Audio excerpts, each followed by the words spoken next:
Me llamo Daniel Kova, tengo 41 años y soy cirujano militar del ejército de Croacia. Durante años pensé que había visto todo lo que un hombre podía soportar. Sangre, fuego, gritos, cuerpos despedazados por la artillería. Pero nada, absolutamente nada, me había preparado para lo que presencié aquella noche. El 12 de septiembre de 1995 aún resuena en mi memoria como si el aire mismo hubiera quedado marcado. Estábamos en una zona montañosa, cerca del río Una. El cielo rugía con los aviones enemigos y el suelo temblaba con cada impacto. Yo corría de una carpa a otra, con las manos manchadas de rojo y el corazón anestesiado. Éramos pocos médicos, demasiados heridos. El olor a pólvora se mezclaba con el del yodo y la carne quemada. Nadie tenía tiempo para llorar. Mi trabajo era mantener vivos a los hombres que aún respiraban. No había espacio para la fe, solo para la precisión. Creía en la ciencia, en los bisturíes afilados y en la suerte estadística. Cada operación era una apuesta con la muerte. Sin embargo, esa noche, la muerte perdió. Recuerdo que estaba tratando de detener la hemorragia de un joven de apenas 20 años. Había perdido una pierna por una mina. Gritaba pidiendo a su madre entre jadeos. Yo le presionaba la arteria mientras le ordenaba al enfermero que preparara una transfusión improvisada.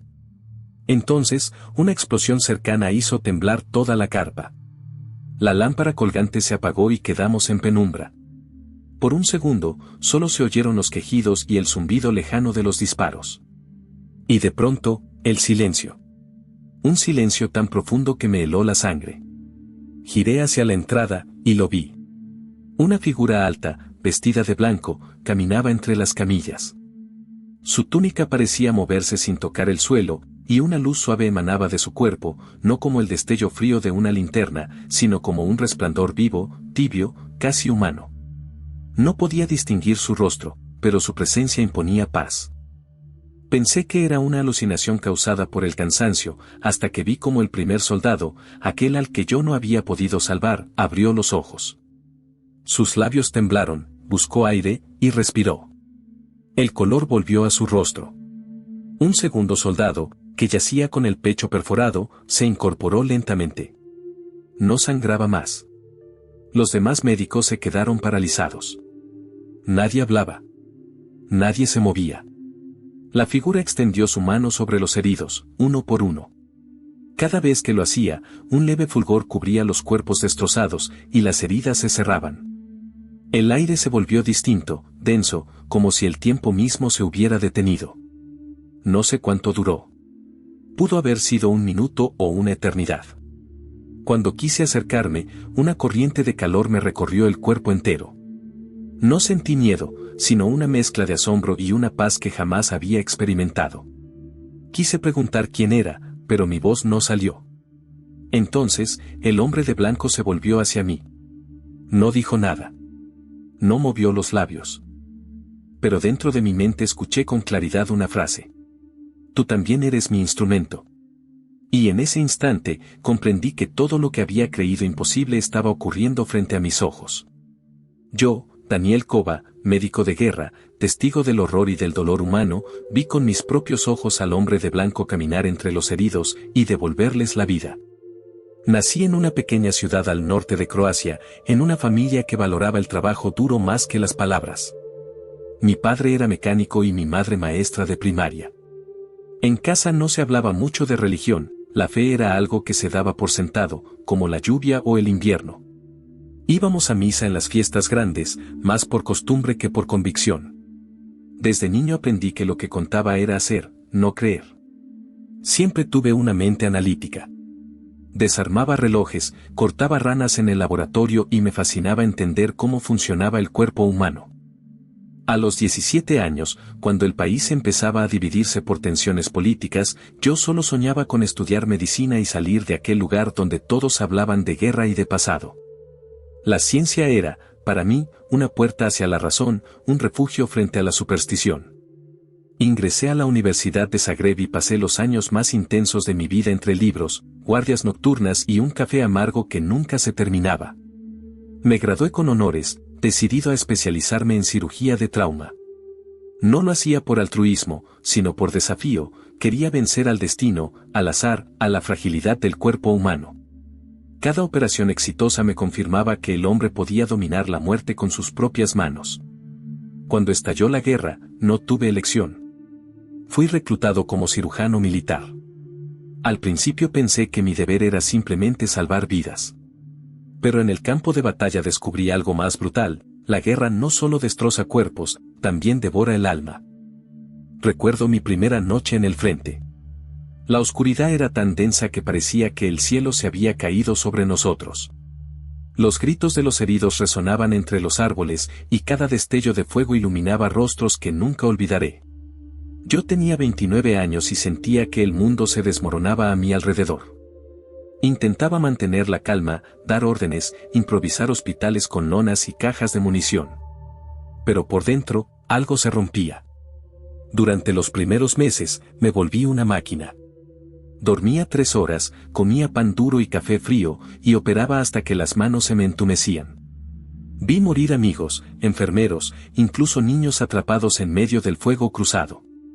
Y cada vez que alguien me hablaba de Dios, yo respondía lo mismo.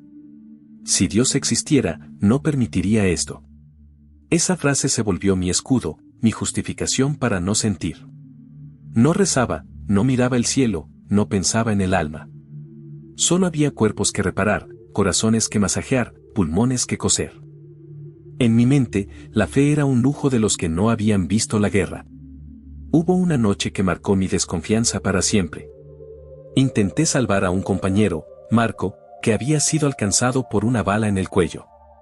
Hice todo lo que sabía, cada técnica, cada maniobra, pero murió en mis brazos.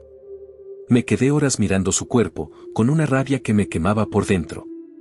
Fue la primera vez que grité contra el cielo. ¿Dónde estás, Dios? Mírame. Haz algo. Pero el cielo no respondió. Y juré que nunca volvería a pedirle nada a un ser invisible. Con el tiempo, el ruido de la guerra se volvió mi rutina. Me acostumbré al olor de la sangre, al metal del bisturí, al sonido sordo de los disparos en la distancia. No me quedaba espacio para la fe, ni para la esperanza. La ciencia era mi única verdad, mi única defensa contra el caos. Nunca imaginé que años después, en medio del mismo infierno, esa verdad sería deshecha por una sola aparición. Con los años, aprendí a no mirar demasiado los rostros de los soldados que atendía. Si los recordaba, dolía más cuando no sobrevivían. La guerra me había enseñado a separar el cuerpo del alma, como si fueran cosas distintas. A veces me encontraba limpiando mis instrumentos, escuchando a lo lejos los bombardeos, y pensaba que quizá había nacido para eso, para remendar lo que otros destruían. Pero dentro de mí comenzaba a crecer un cansancio que ni el sueño ni la disciplina podían curar. Era un agotamiento más profundo, como si la vida misma se me escapara lentamente. Me miraba al espejo de metal en la enfermería y veía a un hombre con ojeras, sin brillo en los ojos. Un colega me dijo un día: Koba, tú ya no hablas. Solo trabajas. Y tenía razón. Hablar implicaba sentir, y sentir era un lujo que no podía permitirme. En una ocasión, fuimos enviados a un pequeño pueblo de montaña, devastado por los combates. Las casas estaban reducidas a escombros, y los sobrevivientes vagaban como sombras. Ahí atendía una anciana que había perdido a toda su familia. Me tomó la mano y me dijo con una calma que me desconcertó: Dios te ha puesto aquí, hijo. Yo retiré mi mano con torpeza y respondí casi con frialdad: No fue Dios, señora. Fue una orden militar. Ella sonrió con dulzura y susurró: Tal vez él también da órdenes. Esa frase quedó rondando en mi cabeza durante semanas. No lo admití, pero algo en su mirada me había desarmado. Tal vez porque vi en ella una paz que yo no tenía. Una serenidad imposible en medio de tanta ruina. A pesar de mis resistencias, hubo momentos en que la fe ajena me conmovía. Algunos soldados llevaban pequeños crucifijos en el cuello, otros rezaban antes de dormir o besaban medallas antes de una misión. Yo los observaba en silencio, sin burlarme, pero con una mezcla de envidia y escepticismo. Ellos tenían algo en qué creer. Yo solo tenía mis bisturíes y mis estadísticas. Mi reputación creció en el frente. Los superiores me elogiaban, me llamaban el hombre de manos frías y mente firme. Pero por dentro me sentía vacío. Cada victoria médica era apenas un respiro antes de la próxima tragedia. Y por las noches, cuando el campamento se quedaba en silencio, escuchaba los ecos de los moribundos. Sus voces no me dejaban dormir. Una madrugada, después de una jornada de 16 horas, salí a fumar frente a la carpa principal. El cielo estaba cubierto y un viento helado bajaba de las montañas. Mientras miraba la oscuridad, recordé la voz de mi madre cuando era niño. Dios siempre te mira, Dani. No importa dónde estés. Me sorprendí al recordarlo, porque hacía años que no pensaba en ella. Por un instante, una punzada de nostalgia me atravesó el pecho. Pero la disipé rápido. Encendí otro cigarro y regresé a mi trabajo. Con el tiempo, dejé de escribir cartas, de celebrar cumpleaños, de reír. Me volví una sombra más dentro del hospital de campaña. Mis manos hacían milagros médicos, pero mi corazón estaba muerto. Hasta que un día, una nueva ofensiva nos tomó por sorpresa. Nos trasladaron a una base improvisada cerca del río una zona donde el conflicto era más brutal. Allí comenzó todo. El cielo rugía sin descanso, los heridos llegaban en camiones, apilados, cubiertos de barro y sangre. Yo apenas podía respirar entre un cuerpo y otro. El olor a muerte era tan fuerte que me quedaba impregnado en la ropa, en la piel, en la mente. Recuerdo que mientras cosía una herida abierta, pensé en lo absurdo de todo aquello. ¿Cuántos más van a morir antes de que esto termine?, murmuré. Nadie respondió. Solo el viento que silbaba entre los árboles derruidos. No sabía entonces que esa noche, la más oscura de todas, sería también la que cambiaría mi vida para siempre. Porque justo allí, en ese pedazo de tierra cubierto de sangre y desesperanza, algo imposible estaba a punto de ocurrir. Durante las semanas previas a aquella noche, algo dentro de mí comenzó a resquebrajarse. No era físico, sino más profundo. Era como si mi mente racional se enfrentara a una pared invisible que ya no podía explicar con lógica. Todo lo que había construido, mi escepticismo, mi disciplina, mi fe en la ciencia, empezaba a parecer frágil frente a la magnitud del sufrimiento que me rodeaba. Había días en que no podía mirar a los ojos de los heridos sin sentir una punzada de culpa. Me preguntaba si realmente estaba ayudando o solo prolongando su agonía. Algunos soldados, mientras los atendía, me pedían que rezara con ellos. Yo fingía no escuchar, murmuraba palabras técnicas y desviaba el tema. Pero en el fondo, me dolía no poder darles consuelo.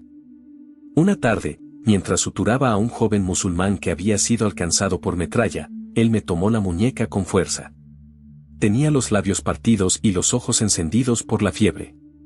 Doctor, susurró, cuando esto termine, ¿usted cree que Dios nos va a perdonar por todo lo que hicimos? No supe qué responder. Me limité a seguir cosiendo su herida, evitando su mirada. Pero su pregunta quedó girando en mi cabeza como un eco insoportable. En el campo de batalla, la religión se convertía en un refugio, una manera de sobrevivir. Algunos recitaban versículos del Evangelio, otros rezaban en árabe o simplemente miraban al cielo en silencio. Yo, en cambio, me refugiaba en la rutina, en la precisión del bisturí. Pero a veces, cuando el cansancio era insoportable, sentía la tentación de hacer lo mismo que ellos, levantar la vista y pedir algo, cualquier cosa. No lo hacía. No podía. Mi orgullo me lo impedía. La tradición de mi familia también me pesaba. Mi abuelo había sido un hombre devoto, pero mi padre había rechazado toda religión tras perder a su hermano en la guerra anterior. Dios no cura las balas, solía decir. Y yo crecí repitiendo esa misma frase, sin darme cuenta de que se había convertido en una barrera entre mi alma y la esperanza. Esa herencia de silencio espiritual me había acompañado toda mi vida. En casa no se rezaba antes de comer, no se hablaba de milagros, no se confiaba en nada que no pudiera tocarse o medirse. Así que cuando alguien me mencionaba la posibilidad de lo divino, mi mente respondía con cinismo. Sin embargo, la guerra no entiende de certezas. Te roba todo, incluso tus negaciones. Hubo un día especialmente duro. Llevábamos más de 30 horas sin descanso. Había tanto humo que los pulmones ardían con cada respiración. Un soldado murió mientras le sostenía la mano. Era su primera misión. Cuando supe que tenía 19 años, sentí un nudo en el estómago. Después de cubrir su cuerpo con una manta, me quedé solo unos minutos en la carpa vacía. Cerré los ojos y, sin pensarlo, murmuré: si existe alguien allá arriba, haz que esto tenga sentido. Fue la primera vez en muchos años que dije algo parecido a una oración. No sé si lo dije por fe o por desesperación. Tal vez por ambas. Pero en ese momento, una brisa helada atravesó la carpa, moviendo las cortinas ensangrentadas. Me estremecí. Algo cambió dentro de mí. Esa noche soñé con una figura blanca que caminaba entre los árboles. No podía verle el rostro, pero su presencia irradiaba calma. Al despertar, el sueño seguía tan vívido que casi sentí que podía oler el aire frío de aquel bosque. No le conté a nadie. Me convencí de que era el agotamiento, una alucinación producto del estrés. Pero en el fondo, algo me decía que era una advertencia, o una promesa. Desde entonces, cada vez que cerraba los ojos, esa silueta volvía a mí. Y aunque me resistía, una parte de mi corazón comenzó a desear verla de nuevo. Los días siguientes a aquel sueño se volvieron extraños. Todo parecía igual en apariencia, la rutina, el olor metálico de la sangre, los gritos de los heridos, pero dentro de mí algo ya no era igual. Había una grieta en mi escepticismo, una pequeña fisura por donde se filtraba una pregunta que no lograba silenciar. ¿Y si realmente existe algo más? Intentaba ahogarla con trabajo. Operaba sin descanso, me mantenía ocupado para no pensar. Pero cada vez que veía morir a alguien entre mis manos, esa voz interior se hacía más fuerte. Comencé a sentir una incomodidad que no podía explicar. Era como si mi alma, después de años dormida, empezara a despertar lentamente. Una mañana, mientras curaba a un niño refugiado con quemaduras en el brazo, escuché a una enfermera rezar en voz baja. Su nombre era Mara, una mujer serbia de unos 30 años que había perdido a su esposo en el conflicto. La observé mientras pronunciaba las palabras del Padre Nuestro con una serenidad que contrastaba con el caos del campamento. ¿Aún crees en eso?, le pregunté con tono escéptico. Ella me miró sin ofenderse y respondió con calma: si dejo de creer, doctor, me muero por dentro. Esa respuesta me desarmó. Por primera vez, entendí que la fe no era una negación de la realidad, sino un refugio frente a ella. Pero aún así, no me atrevía a aceptarlo. No quería parecer débil. Con el paso de los días, Mara comenzó a ayudarme en las operaciones. Su fe tranquila, su manera de hablarle a los heridos, tenía algo que me conmovía. En los momentos más críticos, ella murmuraba pequeñas oraciones y los soldados parecían calmarse, incluso cuando sabían que no había esperanza. Yo lo atribuía al poder psicológico, al consuelo emocional.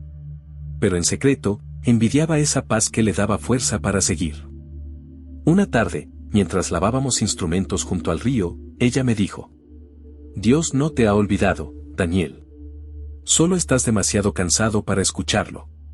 Yo reí con amargura. Si Dios existiera, no permitiría esto. Señalé el horizonte lleno de humo. Ni tú ni yo estaríamos aquí. Mara bajó la mirada y murmuró: tal vez por eso precisamente estamos aquí. Para que Él pueda mostrarse incluso entre las ruinas. Esa frase se quedó grabada en mí. Durante noches enteras, la repetía mentalmente, tratando de entenderla. ¿Cómo podía Dios mostrarse en medio del horror? ¿Qué clase de amor permitía tanta muerte?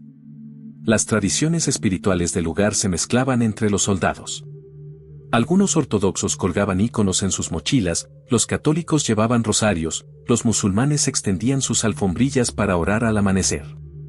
Y yo, que no creía en nada, comencé a sentirme un extranjero entre ellos. No pertenecía a ningún lado. Ni siquiera a mí mismo. Una noche, mientras revisaba el inventario médico, encontré un pequeño Nuevo Testamento entre las pertenencias de un soldado fallecido. No sé por qué, lo guardé en el bolsillo. Tal vez por curiosidad, tal vez por respeto. Pasaron varios días antes de abrirlo. Cuando lo hice, mis manos temblaban. En la primera página, había una nota escrita con letra torpe. Si lees esto, ora por nosotros. Me quedé mirando esas palabras durante minutos. Ora por nosotros. ¿Cómo podía alguien seguir creyendo en la oración en un lugar donde todo parecía perdido? Cerré el libro, pero lo mantuve conmigo. Lo llevaba en el bolsillo de la bata como si fuera un talismán, aunque me negaba a admitirlo. Mientras tanto, el conflicto se intensificaba.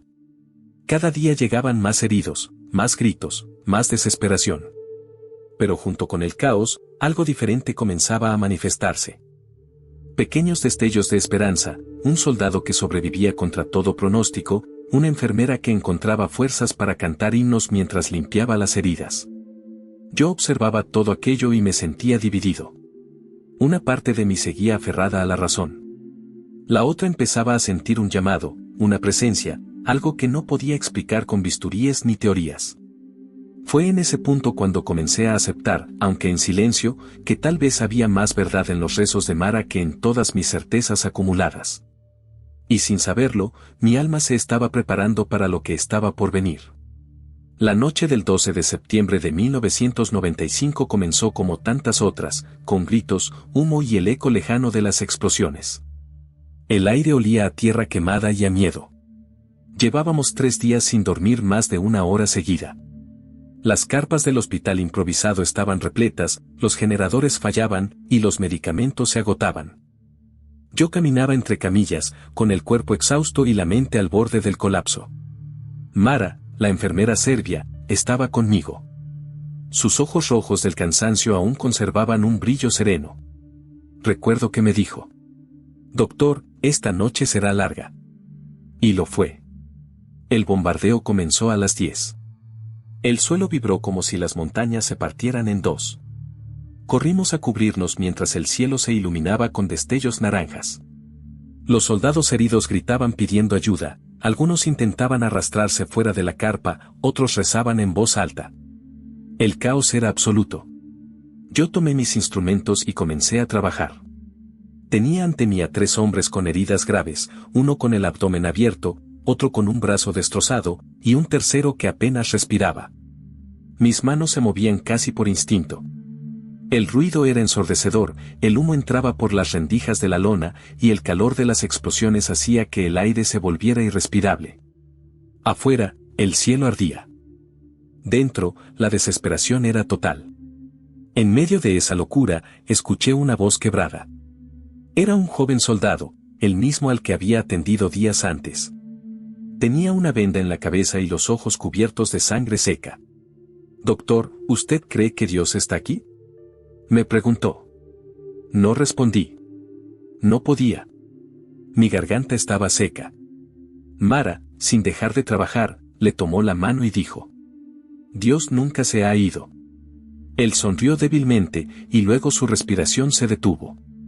Un silencio pesado llenó la carpa. Me quedé paralizado mirando el cuerpo del muchacho. Era como si en ese instante todo el ruido exterior se desvaneciera.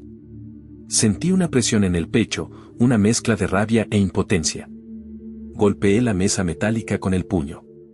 «Basta», grité. «No puedo más». Mara se acercó, me puso una mano en el hombro y dijo con voz temblorosa: «No estamos solos, Daniel». Pero yo no quería escucharla. Salí de la carpa bajo el fuego cruzado, buscando aire. El viento helado me golpeó la cara. Las luces de las explosiones iluminaban el río cercano, y por un momento, todo pareció una pesadilla surrealista, el cielo rojo, los árboles ardiendo, los hombres corriendo entre sombras. Me arrodillé en el barro, con las manos cubriéndome la cabeza. «Si estás ahí», susurré, «si realmente existes, haz algo». No sé por qué lo dije. Tal vez porque no quedaba otra opción. O tal vez porque en el fondo, mi alma sabía que alguien me escuchaba. En ese instante, una explosión sacudió la tierra. La onda expansiva me lanzó al suelo. Sentí un zumbido agudo en los oídos y un calor insoportable. Cuando abrí los ojos, la carpa del hospital estaba parcialmente derrumbada. Corrí de regreso, tropezando entre los cuerpos, con el corazón latiendo como un tambor. El humo cubría todo. Apenas podía distinguir las figuras. Mara gritaba mi nombre desde algún lugar, y los heridos gemían pidiendo ayuda. En medio de la confusión, tomé una linterna y empecé a mover los escombros. Entonces vi algo que me heló la sangre. Entre el humo gris y las chispas del fuego, una luz blanca comenzó a brillar. No era una linterna, ni una bengala. Era un resplandor suave, casi líquido, que parecía respirar. Me quedé inmóvil, tratando de entender qué estaba viendo. La luz se movía lentamente, avanzando hacia el interior del hospital. Y aunque todo en mí quería huir, no pude. Algo me obligó a quedarme y mirar. La luz se extendía con lentitud, como una neblina luminosa que no quemaba, pero lo cubría todo. Las sombras se desvanecían a su paso. El humo, los gritos, el caos, todo empezó a disolverse en un silencio irreal, casi sagrado. Yo estaba de pie, con la linterna aún en la mano, sin poder moverme. Mis piernas temblaban. Mara, a unos metros de mí, se llevó las manos al rostro y murmuró algo que no alcancé a entender. La carpa, que minutos antes había sido un infierno de fuego y llanto, se transformó en un espacio suspendido en el tiempo. Y entonces lo vi. Entre los cuerpos cubiertos de barro y sangre, una figura vestida completamente de blanco caminaba despacio. No era un soldado, ni un médico. Su ropa parecía hecha de luz, un tejido que respiraba y emanaba un resplandor cálido, imposible de mirar sin sentir un estremecimiento profundo. No tenía casco, ni botas, sus pies descalzos no tocaban el suelo embarrado, y sin embargo dejaban una huella de claridad donde pasaban. Su rostro no podía verse del todo, pero su presencia imponía una paz que atravesaba el miedo. Yo no podía respirar. El hombre de blanco se inclinó junto al primer herido. Era un soldado al que ya habíamos dado por muerto. Su rostro estaba pálido, el pecho quieto. La figura extendió una mano sobre él. No tocó su cuerpo, solo acercó su palma a unos centímetros. En ese instante, una corriente suave, como de aire vivo, recorrió toda la carpa. El cuerpo del soldado dio un leve sobresalto. Su pecho se movió. Abrió los ojos. Mara soltó un sollozo. El hombre de blanco continuó avanzando. Tocó el hombro de un joven con el rostro desfigurado, y las heridas comenzaron a cerrarse como si el tiempo retrocediera. La piel recuperó su color. El soldado, confundido, se incorporó. Yo observaba sin comprender, con los ojos llenos de lágrimas que no sabía que tenía. Cada vez que esa figura se acercaba a un herido, la atmósfera cambiaba. El aire se volvía tibio. El miedo se disolvía. El olor a sangre era reemplazado por algo dulce, casi floral. Alguien gritó afuera, «Milagro, es un milagro». Pero la voz se ahogó entre los sollozos y el asombro. Nadie se movía. Nadie podía. El hombre de blanco pasó junto a mí. Podía sentir el calor de su presencia. No era un fuego físico, era algo que penetraba hasta el alma. Me miró. No movió los labios, pero dentro de mí escuché una voz clara, profunda, que no venía de afuera. Yo estoy contigo. Caí de rodillas. No por miedo, sino por una fuerza que me sobrepasaba. Quise hablar, pedirle que no se fuera, que me explicara lo que estaba ocurriendo, pero mi lengua no respondía. Solo las lágrimas corrían por mi rostro. El hombre de blanco siguió su camino, deteniéndose frente a cada cuerpo. Con cada toque, la vida regresaba. Algunos soldados abrían los ojos, otros exhalaban un suspiro y sonreían. Nadie gritaba, nadie huía. Todo estaba lleno de una calma sobrenatural. Mara se acercó a mí, con las manos temblorosas. ¿Lo ves, Daniel?, susurró. ¿Lo ves? Asentí sin poder pronunciar palabra. Cuando el último soldado fue sanado, el hombre de blanco se detuvo en el centro de la carpa. Levantó su mirada, o al menos eso creí, y por un instante, todo el lugar se llenó de una luz tan intensa que tuve que cerrar los ojos. Cuando los abrí, ya no estaba. Solo quedaban los heridos, ahora con vida. Y una sensación de silencio absoluto, como si el universo entero contuviera el aliento. Me puse de pie, aturdido. Caminé entre los hombres que hacía minutos agonizaban. Todos respiraban. Algunos lloraban, otros miraban sus heridas cerradas con incredulidad. Nadie entendía nada. Mara cayó de rodillas y empezó a orar en voz alta, agradeciendo. Yo me quedé quieto, mirando el lugar donde aquella figura había desaparecido. Por primera vez en mi vida, supe con certeza que la ciencia no tenía respuestas para todo. Y que lo imposible, acababa de suceder ante mis ojos. Al amanecer, el campamento parecía otro lugar. El cielo, que durante días había sido gris y hostil, amaneció despejado, teñido de un azul tan puro que casi dolía mirarlo. El río reflejaba la luz del sol como si también hubiese sido tocado por aquel resplandor nocturno. Pero dentro de mí, la calma no existía. Caminaba entre las camillas, observando a los soldados que unas horas antes estaban moribundos y ahora conversaban, comían o dormían con tranquilidad. Las heridas habían desaparecido, no quedaban cicatrices. Médicamente, era imposible. Mara y yo nos mirábamos sin hablar. No necesitábamos palabras. Ambos sabíamos lo que habíamos visto. Sin embargo, cuando llegaron los oficiales de inspección, la incredulidad se impuso. El coronel Petrovic, un hombre rígido, de rostro pétreo y uniforme impecable, me llamó a su carpa. Dentro, el olor a tabaco y cuero me hizo recordar los viejos interrogatorios del hospital militar. Mayor Kova, dijo con voz fría, he recibido informes inquietantes. ¿A qué se refiere, señor? Pregunté, aunque ya lo sabía. Los hombres hablan de un ángel, de un hombre vestido de blanco que caminó entre los heridos. Usted estaba allí, ¿no es así? Sentí el sudor en las palmas de las manos. Sí, señor, estaba allí. Entonces explíqueme, dijo inclinándose hacia mí, ¿qué sucedió exactamente? Guardé silencio. No sabía qué decir. Si contaba la verdad, me acusarían de delirio.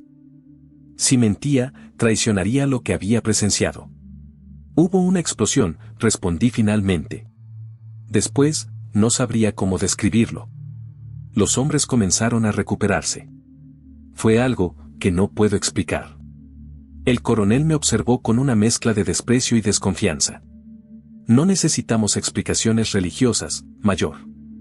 Necesitamos informes médicos. ¿Está claro? Asentí, pero dentro de mí supe que aquello era solo el comienzo.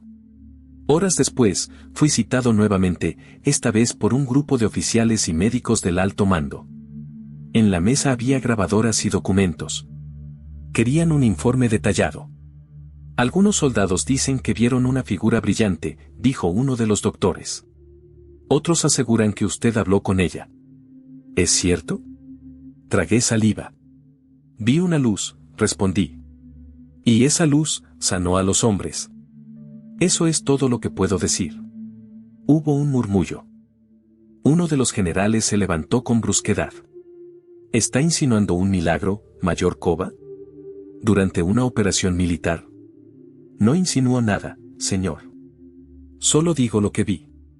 El ambiente se volvió tenso. Algunos oficiales se miraron entre sí, otros tomaban notas. Finalmente, el coronel Petrovic golpeó la mesa. Esto queda clasificado. Ningún informe oficial mencionará nada de lo que acaba de decir. ¿Entendido? Sentí una rabia contenida. Pero los hombres lo vieron, señor. Todos lo vieron. Los hombres estaban en shock, interrumpió él. Usted también. Salí de la carpa con el corazón ardiendo. La mañana era brillante, pero dentro de mí todo se oscurecía. Sabía que lo que había ocurrido era real, tan real como el aire que respiraba. Y sin embargo, ahora debía callar. Mara se acercó más tarde, con expresión preocupada. ¿Qué te dijeron? Que me calle. Que olvide todo. ¿Y lo harás? No respondí. Esa noche, cuando todos dormían, caminé hasta la orilla del río. El agua corría tranquila, reflejando las estrellas. Me arrodillé y hundí las manos en el agua fría. ¿Por qué, señor? Susurré. ¿Por qué mostrarme algo tan grande si no puedo hablarlo? Una voz interior, la misma que había oído aquella noche, resonó en mi mente. Mi testimonio no se oculta. Pero debe nacer en el silencio. Me quedé allí largo rato, sin entender completamente, pero con una certeza, mi vida ya no me pertenecía. Algo más grande me había reclamado, y no había vuelta atrás. Los días posteriores se convirtieron en una batalla diferente, ya no contra la muerte, sino contra la mentira. Los oficiales habían prohibido mencionar lo sucedido. Cualquier soldado que hablara del hombre de blanco sería sancionado por difundir rumores. Pero la historia se esparció igual, como el viento que no puede atraparse con las manos. Los soldados hablaban en susurros, con miedo y reverencia. Algunos lo llamaban el ángel de la guerra, otros simplemente la luz. Pero todos coincidían, habían sido testigos de algo divino.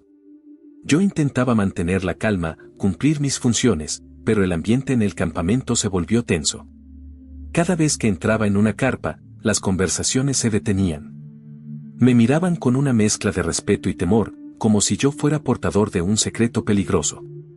Una tarde, mientras revisaba suministros, 2 oficiales se acercaron. Mayor Kova, acompáñenos. Me llevaron a un edificio semiderruido en las afueras del campamento. Dentro, el coronel Petrovic y un médico del estado me esperaban.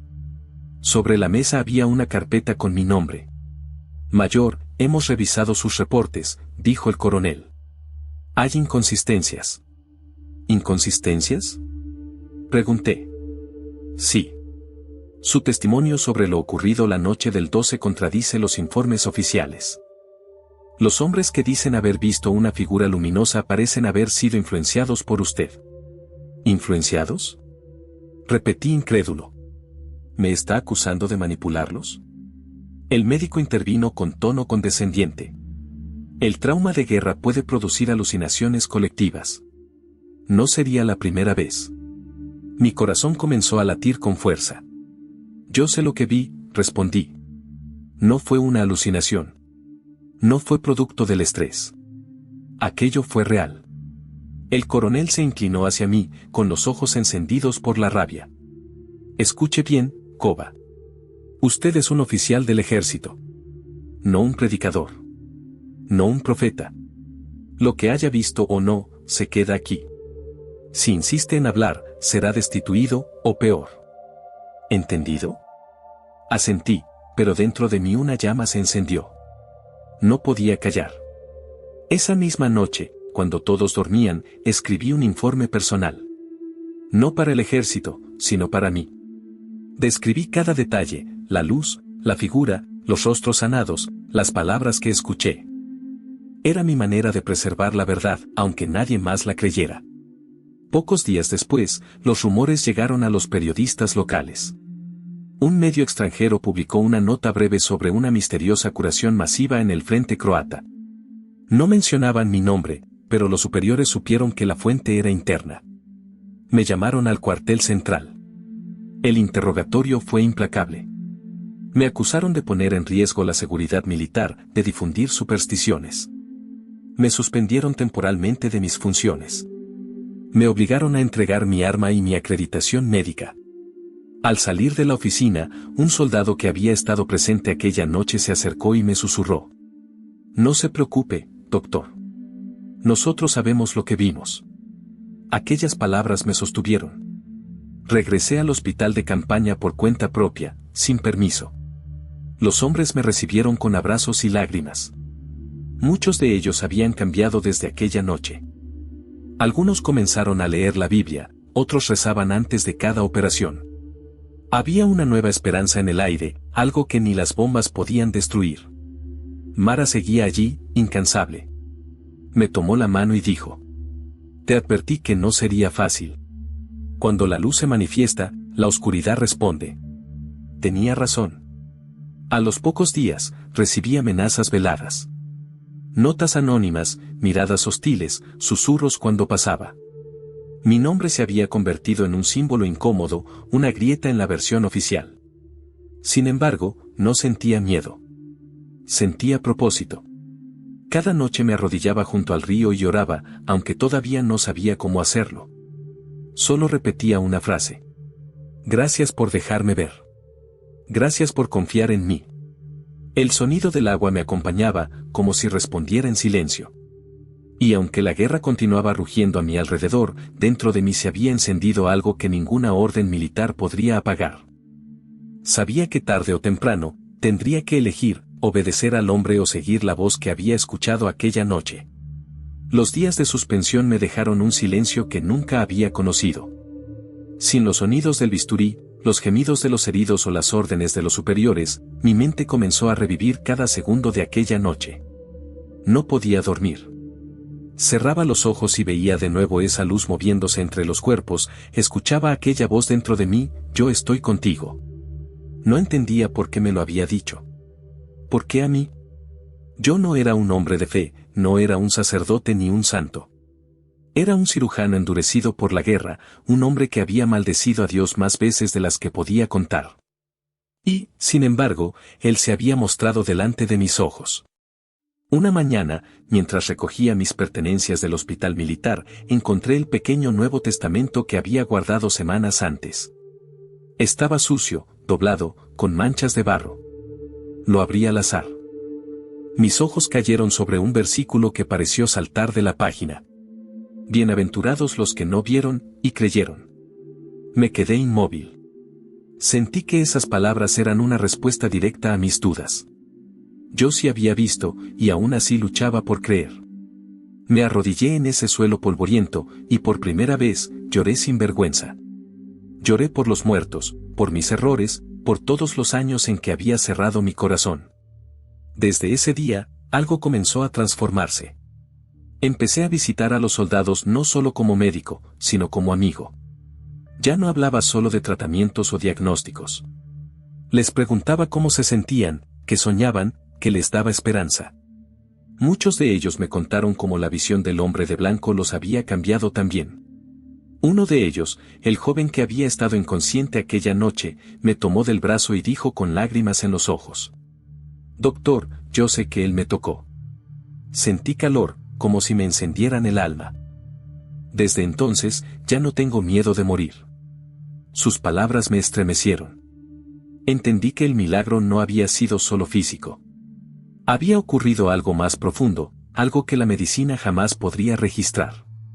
Empecé a escribir en un cuaderno cada testimonio, cada recuerdo. Quería guardar la verdad, aunque nadie la creyera.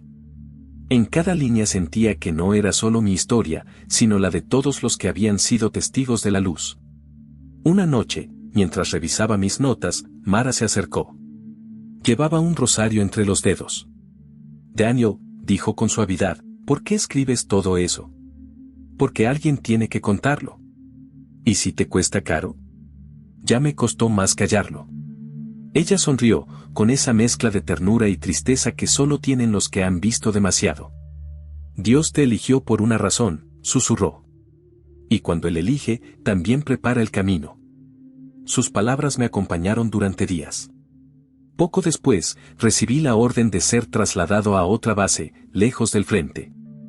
Me dijeron que era por seguridad. Pero entendí que era una forma de alejarme del lugar donde había ocurrido el milagro. No protesté. Empaqué mis cosas y me despedí de Mara y los hombres. Muchos lloraron. Otros me abrazaron en silencio. Antes de irme, caminé hasta el punto exacto donde el hombre de blanco había estado aquella noche. El suelo seguía ennegrecido por las explosiones, pero había algo distinto allí, un pequeño brote verde, creciendo en medio del barro y los escombros. Me arrodillé y lo toqué con los dedos. «Gracias», susurré. No por salvarlos, sino por despertarme. En ese instante entendí que mi misión no había terminado. No podía seguir escondido detrás de mi título militar. Aquello que vi debía ser contado. No por orgullo, sino porque era verdad. Y fue ahí, entre el ruido lejano de los cañones y el murmullo del río, que decidí lo que haría con el resto de mi vida, dar testimonio de lo que mis ojos habían visto. El traslado fue abrupto. Me enviaron a una base más al norte, en una zona donde la guerra apenas comenzaba a ceder. Era un lugar gris, con barracas de madera y el sonido constante del viento golpeando las láminas del techo. Allí, nadie hablaba del milagro, muchos ni siquiera sabían que había ocurrido. Pero yo llevaba la historia conmigo, grabada en la memoria como una herida que no podía cerrar. Durante los primeros días intenté retomar mi rutina. Atendía heridos, revisaba suministros, llenaba reportes. Pero cada vez que veía un cuerpo destrozado, recordaba los rostros de aquellos hombres que se levantaron después de la luz. Mi mente me repetía sin cesar las palabras que escuché aquella noche: tú también eres mi instrumento. Empecé a escribir cartas, primero para mí mismo, luego para los soldados que habían estado allí. Les pedía que no olvidaran, que mantuvieran viva la verdad de lo que vieron. Algunos me respondieron con gratitud, otros con miedo, diciendo que los estaban vigilando, que les habían advertido no hablar más del hombre de blanco. Una tarde, un oficial de inteligencia me visitó. Llevaba un semblante cortés, casi amable. Mayor Kova, dijo mientras encendía un cigarro, hemos sabido que está escribiendo testimonios. Son notas personales, respondí. Usted sabe que eso puede ser interpretado como filtración de información sensible. No estoy hablando de estrategias militares. Estoy hablando de un milagro. Precisamente, respondió él con una sonrisa seca, los milagros no están en el protocolo del ejército. Me miró fijamente, dejó el cigarro en el cenicero y añadió: por su bien, guarde silencio. El mundo no necesita más mártires. Cuando salió, el aire me pareció pesado. Por un momento, dudé.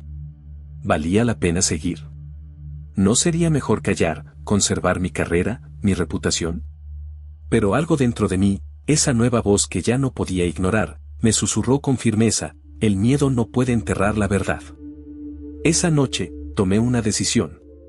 Comencé a escribir mi testimonio completo.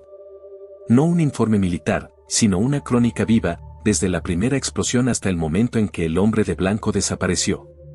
No omití nada: las dudas, los gritos, la luz, el mensaje. Cada palabra la escribí con lágrimas, con una mezcla de temor y libertad. Pasé semanas trabajando en ese documento, escondido en la enfermería vacía después del toque de queda. Cuando terminé, lo guardé dentro de una caja metálica y lo entregué a Mara, que había sido reasignada temporalmente a mi misma zona. Si algo me pasa, le dije, prométeme que contarás la historia. Ella me abrazó con fuerza. No te pasará nada. Pero si ocurre, lo juro, nadie podrá silenciarlo. Poco después, el alto mando descubrió mis cartas. Me llamaron a Zagreb. El interrogatorio fue aún más agresivo. Querían que firmara un documento retractándome, afirmando que lo visto fue producto del estrés. Me negué. Entonces queda destituido de su rango y funciones, dijo el coronel Petrovic sin levantar la voz. Salí del edificio sin mirar atrás. El uniforme, que durante años había sido mi identidad, ahora me pesaba como una cadena. Caminé por las calles grises de la ciudad, con la sensación de que todo lo que conocía se había derrumbado. Esa noche, en un pequeño hostal, me arrodillé por primera vez sin miedo, sin reservas. No pedí explicaciones. Solo dije: Señor, si realmente quieres usarme, aquí estoy. No tengo título, ni mando, ni poder. Solo tengo esta historia. Una calma profunda me envolvió. No fue una voz esta vez, sino una certeza interior. Supe que mi vida no volvería a girar alrededor de la ciencia ni del ejército, sino del testimonio. Y así, con el corazón todavía temblando, entendí que mi vocación ya no era curar cuerpos, sino sanar almas con la verdad que había visto. Aquel fue el verdadero punto de no retorno. El momento en que dejé de ser médico de guerra, para convertirme en testigo de la luz. Después de dejar el ejército, me encontré con un silencio más grande que el de cualquier trinchera. Ya no tenía un uniforme, ni una misión oficial, ni un lugar al que pertenecer. Pero dentro de mí ardía una convicción imposible de apagar: debía contar lo que había visto. Regresé a mi ciudad natal, Osijek, un lugar que la guerra había dejado marcado con cicatrices. Las fachadas todavía mostraban agujeros de metralla y las iglesias estaban medio vacías. Allí me reencontré con mis padres. Mi madre lloró al verme, mi padre, siempre reservado, apenas asintió. No mencioné el milagro de inmediato. Durante semanas, trabajé como médico voluntario en un pequeño dispensario. Atendía campesinos, ancianos, niños que aún despertaban sobresaltados con los truenos, creyendo que eran bombas. Pero la fe que ahora vivía dentro de mí no podía permanecer oculta. Cada vez que alguien me preguntaba cómo había sobrevivido tantos años en el frente, las palabras salían sin que las planeara. Porque vi la mano de Dios tocar la guerra. La mayoría me miraba en silencio, algunos con incredulidad, otros con lágrimas. Un día, el párroco local, un hombre anciano llamado Padre Luca, me invitó a contar mi historia durante la misa dominical. Dudé. No me sentía digno ni preparado. Pero recordé la promesa que había hecho frente al río, dar testimonio de lo que mis ojos vieron. Esa mañana, el templo estaba lleno. El sonido de los bancos de madera al moverse resonaba como un tambor de expectación. Subí al altar, con las manos temblando. Durante unos segundos, el miedo quiso dominarme, miedo al ridículo, al juicio, a la incomprensión. Pero cuando miré los rostros cansados de la gente, viudas, soldados, huérfanos, entendí que todos ellos necesitaban esperanza más que certezas. Y empecé a hablar. Conté cómo la noche se había iluminado, cómo los heridos se levantaron, cómo una voz me dijo yo estoy contigo. No adorné nada. Hablé con sencillez, con la verdad desnuda. El silencio en la iglesia era absoluto. Nadie respiraba. Cuando terminé, el padre Lucas se levantó, me abrazó y dijo en voz alta: Hijo, ese hombre de blanco fue Cristo. Y te eligió para recordarnos que Él aún camina entre nosotros. Las lágrimas corrieron por mi rostro. Nunca antes había sentido una paz tan profunda.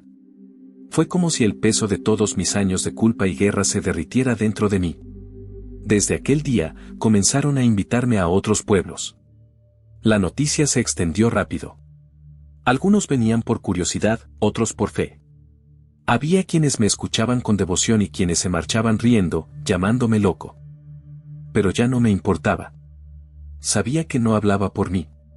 Una noche, después de dar mi testimonio en una pequeña capilla de montaña, se me acercó una mujer con un niño en brazos. Doctor, dijo con los ojos llenos de lágrimas, mi hijo nació sin poder caminar.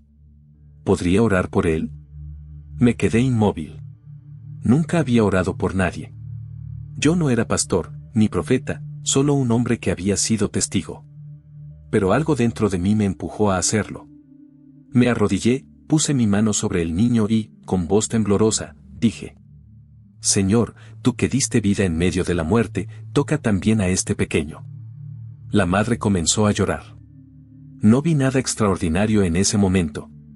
Pero al día siguiente, cuando regresé al pueblo, la mujer corrió hacia mí gritando. Se levantó. Mi hijo camina. El eco de esas palabras aún vibra en mi alma. No entendía cómo ocurría, pero algo se estaba moviendo más allá de mi control. Lo que había comenzado como un testimonio personal se estaba transformando en un llamado. No era yo quien hablaba, sino aquel que una noche se había mostrado entre los heridos. Y su mensaje seguía vivo, ahora en cada historia que tocaba, en cada alma que volvía a creer. Con el paso de los meses, mi vida se transformó por completo. Ya no era el cirujano militar que calculaba cada movimiento para burlar a la muerte. Ahora era un testigo, un narrador de lo que los ojos humanos no deberían haber podido ver. Y, aunque a veces me sentía pequeño frente a lo que contaba, algo en mi interior sabía que debía seguir. Las invitaciones comenzaron a multiplicarse. Primero en Croacia, luego en Bosnia, y más tarde en otros países que también habían conocido el dolor de la guerra. Viajaba en trenes viejos, con una maleta y mi cuaderno, hablando en parroquias, escuelas y hospitales. La gente se acercaba con lágrimas, con heridas que no siempre eran visibles. Algunos me pedían que rezara por ellos, otros solo necesitaban escuchar que la luz no se había extinguido. Recuerdo especialmente una noche en Sarajevo. Había terminado de hablar ante una multitud silenciosa cuando un hombre mayor se me acercó. Su brazo izquierdo estaba amputado.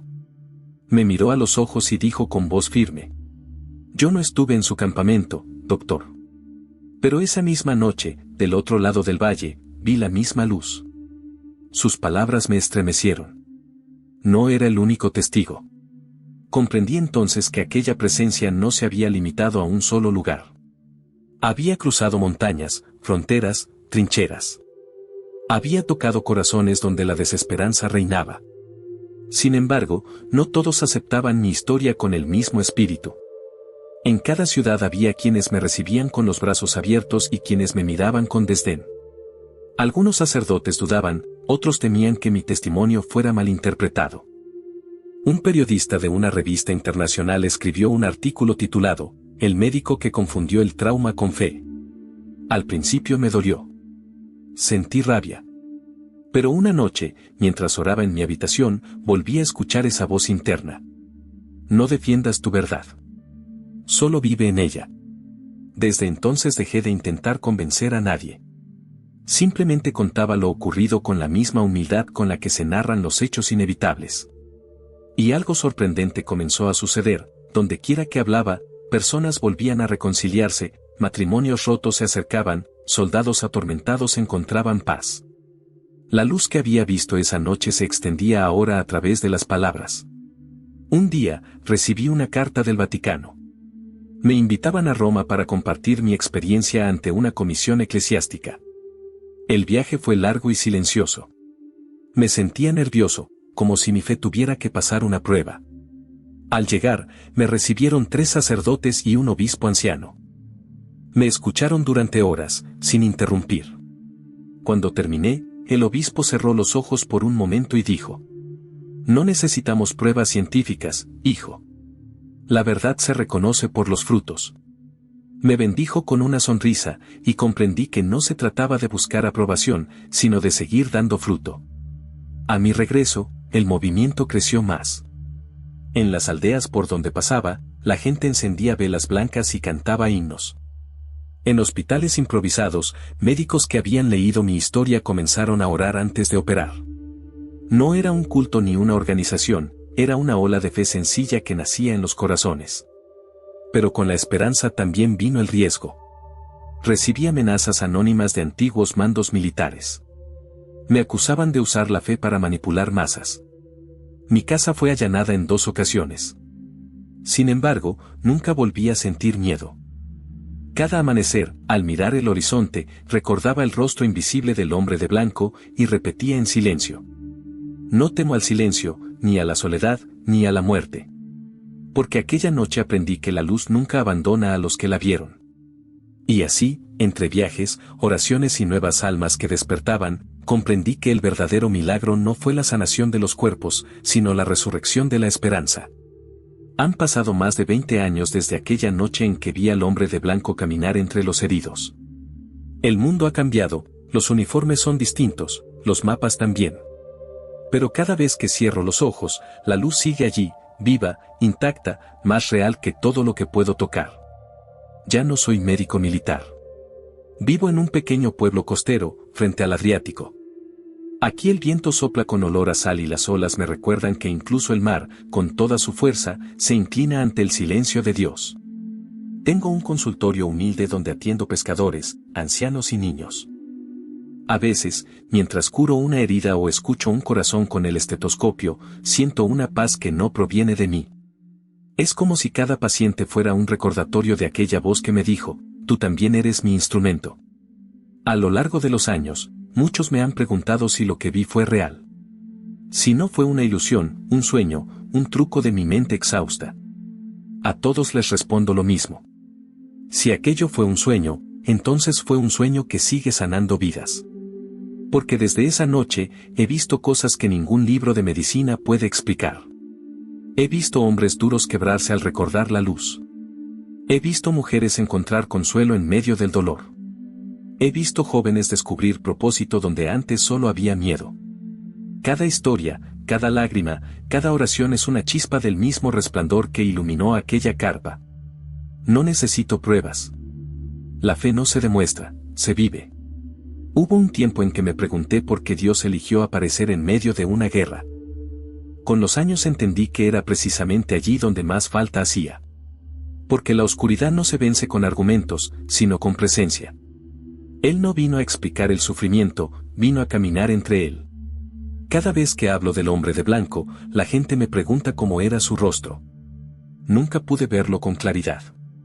No tenía rasgos definidos, pero irradiaba algo que ningún rostro humano puede reflejar por completo, una mezcla infinita de poder y ternura.